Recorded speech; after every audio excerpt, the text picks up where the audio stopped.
মনে রাখবেন, ভাঙ্গা জিনিসগুলাকে আল্লাহ এমন ভাবে সুন্দর করে নতুন করে সাজাবে, আপনাকে এমন সুন্দর জীবন দান করবে, যারা আপনাকে নামাতে চেয়েছিল তারা আপনি পর্যন্ত আর পৌঁছাতে পারবে না। সুবহানাল্লাহ। যারা আপনাকে টেনে ধরে নামাতে চেয়েছে তারা অনেক পিছনে পড়ে থাকবে, আপনি রবের রহমত নিয়ে অনেক দূরে এগিয়ে থাকবেন। মনে রাখবেন, শুধু একটু সয়ে যাবেন, একটু ধৈর্য ধরে থাকবেন, একটু সহ্য করে চুপ করে থাকবেন।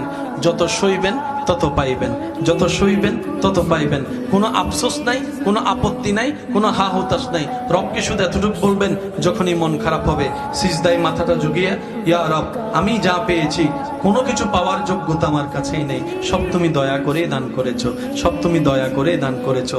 একটা জিনিস পাওয়ার যোগ্যতা আমার নাই, এই চোখ পাওয়ার মতো যোগ্যতা আমার কাছে নেই, এই কান শোনার মতো কান আমার কাছে নেই। আল্লাহ, কোনো কিছুরই পাওয়ার যোগ্যতা নাই, তুমি দয়া করে দেখার জন্য দুইটা চোখ দিয়েছো, তোমার দরবারে শুকরিয়া। সুবহানাল্লাহ।